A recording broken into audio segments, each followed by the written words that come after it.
Hello and welcome to Mostly Vintage Cameras. This is a Nikon F60, also known as an N60 in America. Now in this video all we're going to do is load a film, which on a superficial level is very simple, but there are a few limitations to the type of film this camera uses, and we will look at what those limitations are and possible workarounds for it. But to start with, let's just load a regular film. So we put batteries in the camera and we're just going to turn it on the top plate here, and on the side of the camera is a little release catch that pops back open, and we can see inside it has a row of DX encoding pins. These will read the DX code on a film cassette, and if you're not sure what that means, many film cassettes will have this sort of checkerboard pattern on the metal cassette. It will load any film, any DX coded film, between 25 ASA and, or ISO I should say these days, 25 ISO and 3200 ISO. Sorry, showing my age there. So we're going to take a roll of my test roll of film here. It's a 200 speed film. Goes in with the little pointy end downwards, and we extend the film leader up to this red marker. And I stress up to. We don't want to go beyond the orange marker, and we don't want to be short of the orange marker. That is quite important. But we just put the film in, we put the film leader over here, and close the back.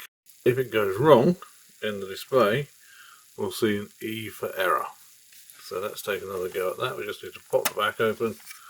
Not quite sure why that went wrong, if I'm perfectly honest with you.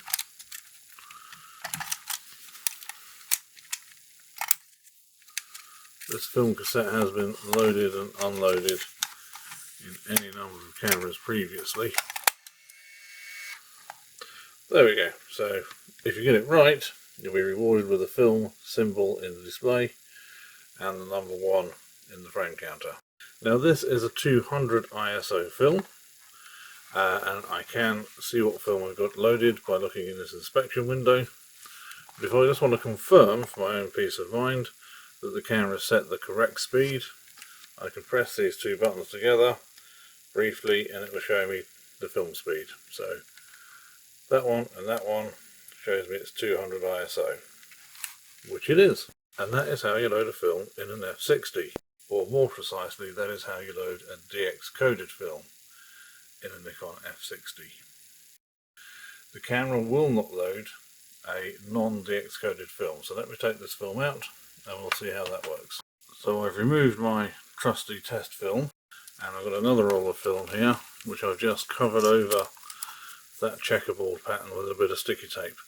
The way the pins work is they read an electrical current passing through these patches. So if you cover the patches, there's no electrical current. So again, I'm going to pop open the camera back. Now a lot of people will tell you, or some people will tell you, that if you use a non-DX coded film, it will default to ISO 100, and that's not quite true.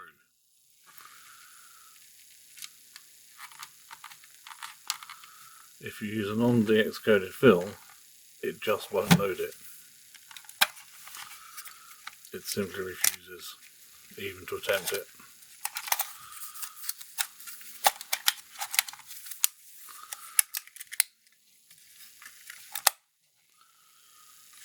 And if I take that sticky tape off,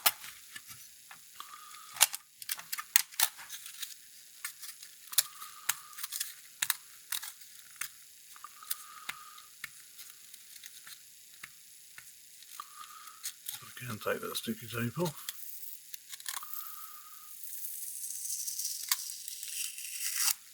Oh, a bit of ASMR there.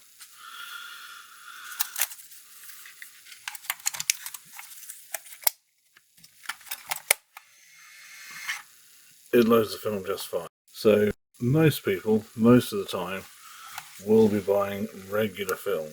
So if you buy a roll of HP5 or an Ilford film, you'll see on the box somewhere it says DX, or DX coded. That stands for DX indexing, or digital indexing I should say. So that's a roll of HP5. Obviously if you've got the film cassette, you can see it's got the magnetic markers on. That's all fine. So when you're using, as it were, regular film, you're not going to run into any problems. And you have to remember the F60, when it was launched, was an entry-level camera. Most people buying an entry-level camera are just going to use Kodak Gold 200, possibly something like Portra 160. And if you know Portra 160, this is a roll of Portra 160 here.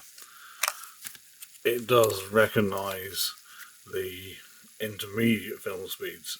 So if you have a 160 ISO or a 500 ISO film, it will read that DX coding just fine. So for the target audience for the camera, not loading a DX coded film really wasn't a problem.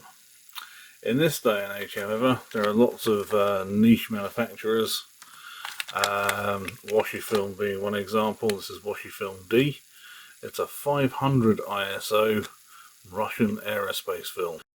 Because this is hand loaded, it doesn't have DX coding patches. Equally, there's a fashion for using, a very reasonable fashion I have to say, repurposed motion picture film. This is supposedly cheap. It was in actual fact quite expensive. Roll of Kodak Vision 3, which was repackaged in China, and there's no DX coding on it. The other way not reading DX coding could be a problem is if you bulk load film. So you can buy film in a little round tub, it's 30 meters or so, and you can wind it manually onto cassettes. Tend to be plain black plastic, and of course plastic isn't conductive anyway, so it won't have the conductive patches on. There is a workaround for this, of course, and that is if you go to Amazon or eBay or Google it and look for DX code stickers or DX film stickers, you can buy a strip of self-adhesive stickers that you can attach to a roll of film. Now, I like to buy motion picture film, particularly Kodak Vision 3, from this company, Analog Revival, not sponsored, and you can see it's got a sticker on it that says DX. So this is a roll of 500T, 500 ISO tungsten balance film, which they have cut from a motion picture cassette, or can't remember the exact word. But what they've done, you can specify it as having DX coding or not. So you can probably tell if I run my fingernail on that. Just peel off the little edge of the sticker there. So what they've done very kindly at no extra cost is they've just stuck one of those DX coded stickers on. If you're not worried about this, if you're using it in a camera that only has manual ISO settings, then you don't need to worry about that. But to put it into an F60, I would need to have that. So when you buy your Vision 3, buy it from a good, reliable company. There's plenty of them. Analog Revival is just the one that I prefer to use. Now, even if you have a DX coded film, there is no manual ISO setting on this camera, and for that reason the camera comes into a certain amount of criticism, because it's very popular, always has been, but even more so these days, to push process black and white film. So this is nominally, well, this is a 400 ISO film, but people regularly rate it at 800 or 1600 ISO. So when they develop it, they basically develop it for a bit longer or in a slightly different chemistry to be able to use those higher ISO ratings. Normally, on most cameras, you would simply press an ISO button and turn a dial, and you would re-rate it at the speed you wanted. Now, I've loaded a 200 speed film in here. Remember, we can check that. It says 200. But I want to expose this as though it were a 400 speed film. So what I can do is I can just go to ISO exposure compensation and go -1. So that's underexposing my 200 ISO film one stop, which is effectively making a 400 speed film. And if I wanted to push it to 800, I could go to 2 stops. I don't know how well you can see that. So if I reset that, so now it's at 200 ISO, and I can cheat the exposure by going -1, which gives me effectively a 400 ISO, beg your pardon, and then -2 would be 800 ISO. So each full stop is essentially doubling the film speed. Equally, if I wanted to, as I did in this camera recently, use a film like Harman Phoenix. Harman Phoenix is DX coded at 200 ISO, but in truth is better exposed at 100 or even 125 ISO. So when I put my Harman 200 in here, what I did was, instead of going -1 stop, I went +1 stop, which effectively rated it as a 100 ISO film. So, to recap, it will load any DX coded film from 25 to 3200. If you have a non-DX coded film, it won't load it. However, you can use the little stickers that you saw on the Analog Revival film, and they're available on Amazon, eBay and elsewhere.